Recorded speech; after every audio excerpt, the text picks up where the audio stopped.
There was an urgent message from the sales department to the help desk. Some features of the sales support system used by sales employees have been unavailable since this morning, causing significant disruption to their work.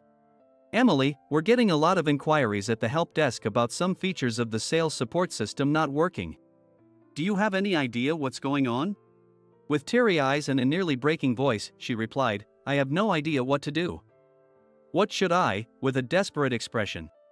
Seeing her like that stirred a strong desire in me not just to help her but to protect her. My name is John, 30 years old. I work in the IT department of a manufacturing company, handling the help desk and dealing with various troubles and system issues. Since we also handle inquiries via email, I was going through the emails that had arrived since last night and prioritizing today's tasks. Then, I heard a familiar cheerful voice. Good morning. It was Emily, 25 years old. We work in the same IT department but on different tasks, so we haven't talked much. However, I vividly remember her introduction when she joined our department. Hi, nice to meet you. I'm Emily, and I'll be working here from today. I'm really bad at giving speeches. Oh, by the way, I'm into making small crafts with cement recently. Feel free to ask me about it. She was quite nervous, blushing while speaking with a bright smile. Emily, small cement crafts? Interesting. Her name and hobby made a strong impression. Probably most employees remembered her instantly due to her strong character during the introduction. Before I knew it, 3 years had passed since she joined. She looks pretty ordinary, but her energy and cheerfulness have continued to create a positive atmosphere in the department. Typically, the help desk inquiries are about resetting passwords, setting up shared folders, and fixing computer issues. But there are also technical problems with internal systems that are beyond our control. In such cases, we explain the situation to the system's operational team and pass on the issue. It might sound simple, but we need to determine how the issue occurred, whether it will recur, and if it's isolated to just one computer before passing it on. This preliminary diagnosis takes quite a bit of effort. Steve, the manager, often criticizes us for being slow, but our job isn't just about fixing problems quickly. From a professional standpoint, it's crucial to ensure issues are resolved properly and won't happen again. I remind myself that thorough and preventive action is the most important aspect of our work, even as I endure Steve's complaints and sarcasm. About 30 minutes into the workday, an urgent call came from the sales department to the help desk. Usually, there's some quiet time, but not today. As soon as one call ended, another one started. Sales employees reported that some features of the sales support system had been down since this morning, significantly impacting their work. The same issue was reported simultaneously from almost all branches. They explained the situation with urgency in their voices. The sales support system is crucial for recording customer interactions, tracking progress toward sales targets, simulating necessary actions to achieve goals, and generating reports on sales activities. If this system is down, sales activities come to a halt. The phone was filled with escalating problem reports and a tense atmosphere. The head of the sales department even complained directly to our IT department head, Steve. He immediately came to my desk, emphasizing the seriousness of the situation and instructing swift action. A heavy atmosphere settled over the help desk team. Our jobs are already under a lot of pressure, but an issue that has a direct impact on the company's performance is even more stressful. Steve's face showed more tension than usual, and just seeing that made my chest feel heavy too. There was no time to diagnose the issue at the help desk. I instructed the team to email all relevant parties about the sales support system's outage. Simultaneously, I decided to explain the situation to the system's operational team. The team is within the same IT department. Although their desks are relatively close, sharing screens online often makes explanation smoother, so we've been using online calls lately. I confirmed that the system's operational manager was available for a call before initiating it. Emily, we're getting a lot of inquiries at the help desk about some features of the sales support system not working. Do you have any idea what's going on? Yes, the operational manager for the sales support system is the always cheerful Emily. She became the operational manager due to cost-cutting pressures from the finance department, which led to insourcing previously outsourced system maintenance. This insourcing saves costs but puts a significant burden on the employees. What? Really? I don't recall doing anything in particular. Which feature is it? She responded in a surprised tone. I shared my screen online and explained the feature in question to her. You're right, it's not working. But I haven't made any changes to this feature. Anyway, the help desk phones are ringing off the hook right now, so could you check the situation over there? I'll contact you as soon as we have more information. Understood. I'll check the situation immediately. She said this and hung up the call. Thanks to the email sent to relevant parties about the issue, the inquiries to the help desk began to subside. I headed to her desk to check the situation. She was frantically flipping through the manual, trying to find some clue, but her face was gradually turning pale. The usual liveliness around her was replaced by a tense silence, and her anxiety was palpable. Is there anything I can do to help? When I offered my assistance, she looked up with teary eyes and almost in a breaking voice said, I have no idea what to do. There's nothing in the operating manual or the procedures we got from the external vendor 3 months ago. I don't know what to do. Gone was her usual energetic demeanor, replaced by anxiety and confusion. As the situation showed no signs of improving, Steve approached her desk. She was still unable to identify the cause of the system malfunction, and her anxiety was evident on her face. With every heavy step he took, her shoulders tensed up more and more. Hey! Have you figured out the cause yet? Hurry up! His urgent voice was directed at her. Startled by his voice, she flinched and momentarily stopped what she was doing. Her eyes were filled with anxiety. Seeing this, I felt compelled to act. Steve, we're working hard to identify the cause. Please give us a bit more time, I calmly explained to him. Steve frowned for a moment but then seemed to understand my words. Fine. But this is an emergency, and we don't have much time. Get it done quickly, he said before quickly walking away. Emily looked somewhat relieved and took a deep breath before returning to her keyboard. Watching her struggle with the issue, memories of my past came flooding back. Her anxious expression and the look of helplessness, not knowing where to start. It was just like how I used to be. As a newbie, I had faced a major system failure and spent sleepless nights not knowing how to handle it. Seeing her like this stirred a strong desire in me to not only help but also protect her. In my previous job, I had obtained a certification in sales support systems and was responsible for its development and maintenance. While working in that role, I began to feel the need to work in a way that directly helped people rather than just solving technical issues. When I learned that my current company was hiring help desk staff, I applied. I had explained my qualifications to Steve when I joined, but since the sales support system was being managed by an external vendor at that time, there was no shortage of staff, and I was assigned to the help desk as I had hoped. I am probably the only one in this company's IT department with this certification. If someone else had this qualification, they would likely have been appointed as the operations manager for the sales support system by now. I was confident that my qualifications and experience could now help Emily. Emily, don't worry. Stay calm. Let's tackle this together. I have a certification in this system and was responsible for its development and maintenance in my previous job. I think I can help. Really? If someone that knowledgeable is helping, that's a relief. Please, I would appreciate your help. I then proceeded to ask her a few questions.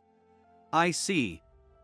The operating manual doesn't provide detailed instructions, but I suspect the issue is due to an automatic version update. Automatic version update? Now that you mention it, I was verbally informed about such updates happening every few months. But I wasn't told about the procedures. The sales support system is a cloud service provided over the internet, and the provider regularly updates the system. Typically, our company's system administrators should receive an email notification about the update schedule and changes. But it seems the change of responsible personnel was missed during the handover from the external vendor. I checked online earlier. Yesterday was the day for the automatic version update. It seems the feature that stopped working was modified. There are instructions for dealing with it, let's follow them. But before that, there was something I needed to do before proceeding with the solution. I hurried to a certain person's office. Steve, sorry to bother you while you're busy. Could I have a moment of your time? What? Have you already finished addressing the issue? He, likely pressured by the sales department, was visibly irritated today. Actually, before that, I have a request, Steve. Can I use the admin privileges for the sales support system? I have a certification for this system and have used it before. With admin access, I can resolve this issue more quickly. I'll have Emily watch my actions closely, so please allow me to proceed. Normally, admin privileges are reserved for operations staff, not someone like me from the help desk.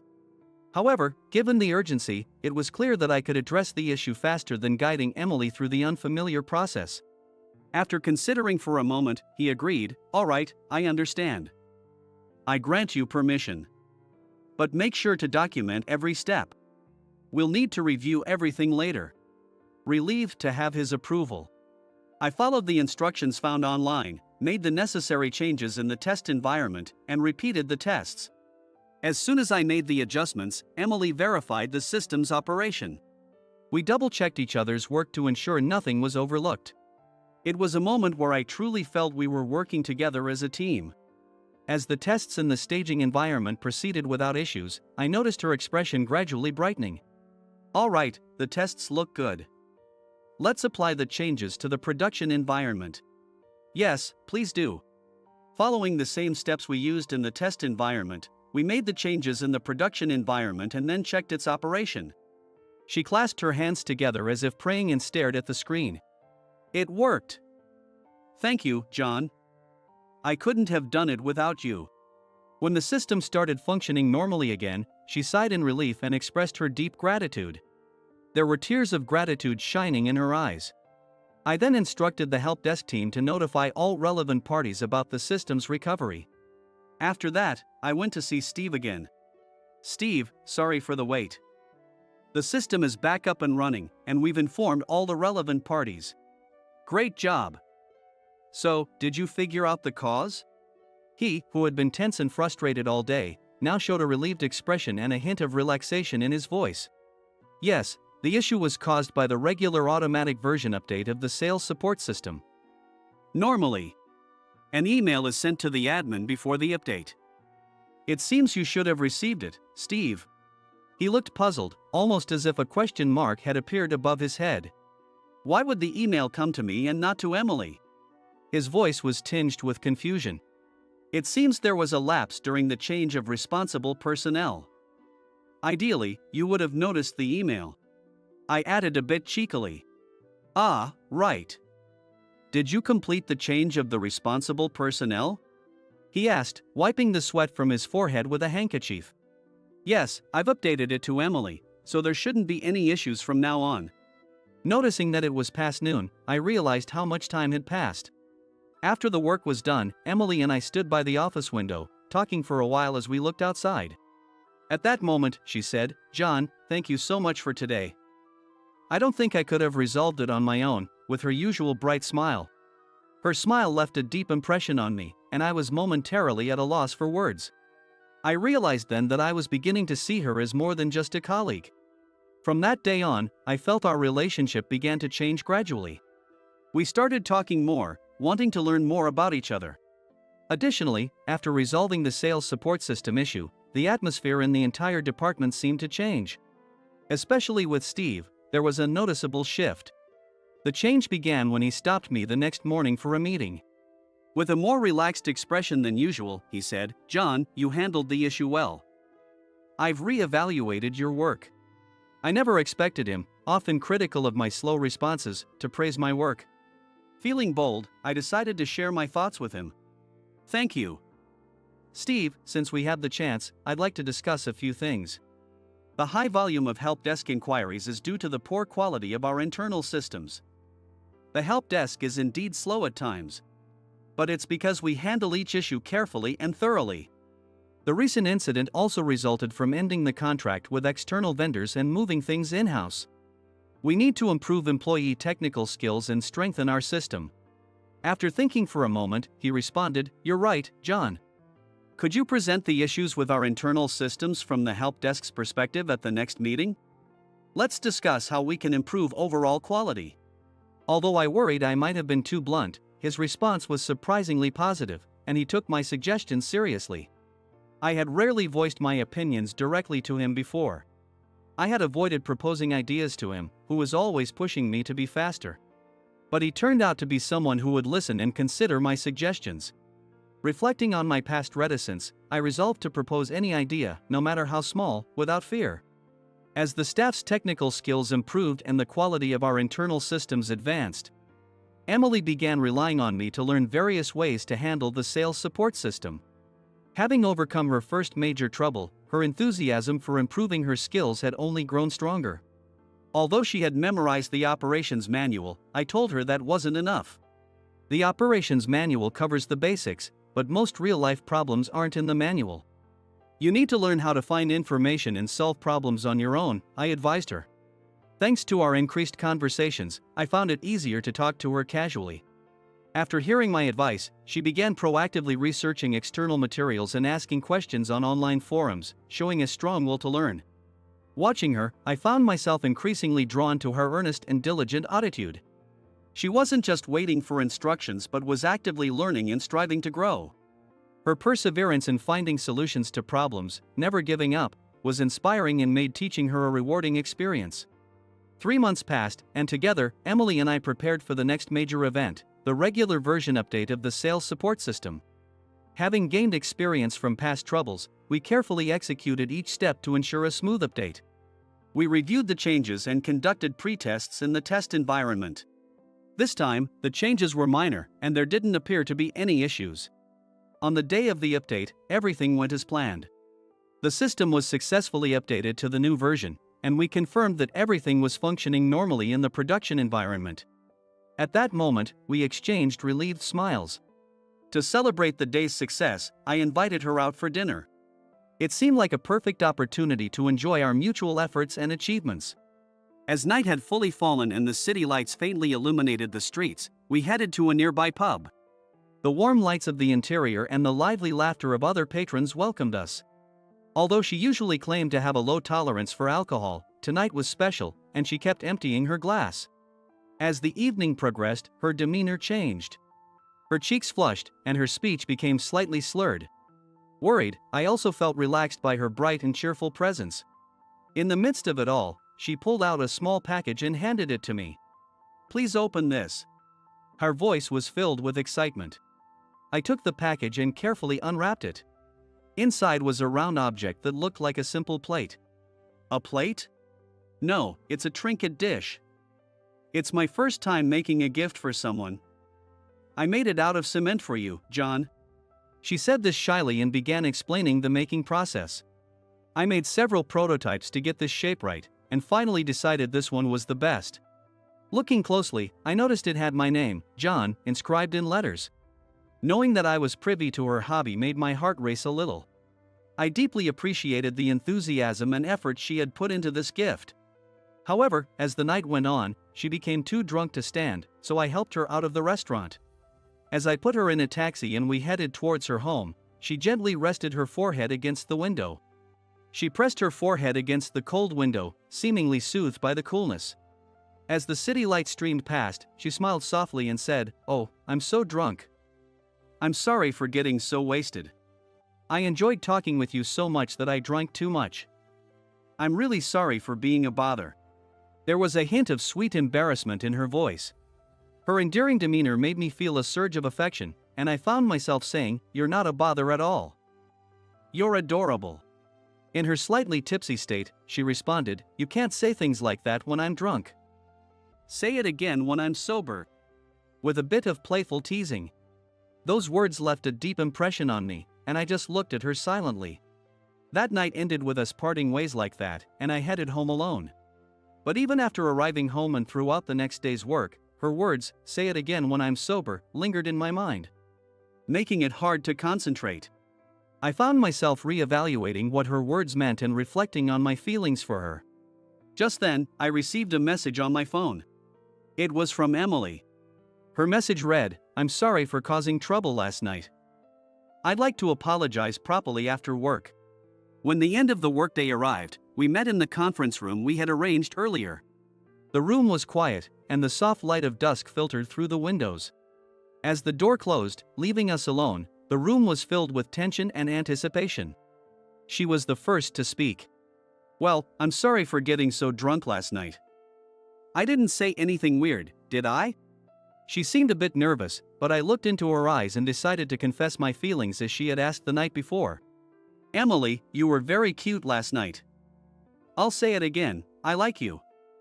Not because I was drunk, but because I genuinely want to be with you. I conveyed my heartfelt feelings. Hearing this, she was momentarily speechless, but then a gentle smile spread across her face. John, I feel the same. I was so happy when you said that last night. I like you too. It seemed she remembered everything from last night. The tension in the room dissolved, and we confirmed our feelings for each other. From that point on, we were not just colleagues but a couple with a deep bond, enjoying each day even more. The time spent with her added new colors to my life. Years passed since we first met.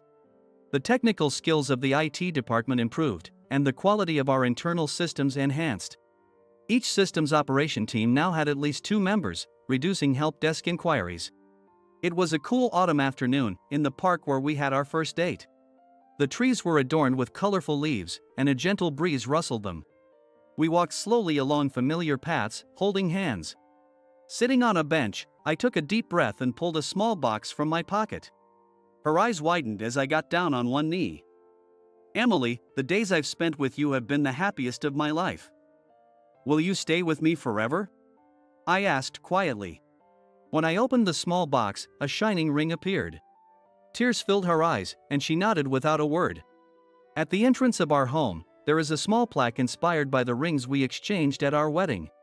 It is inscribed with our wedding date and our names, a memento we made together from cement. Next year, when our baby is born, we plan to make another new plaque,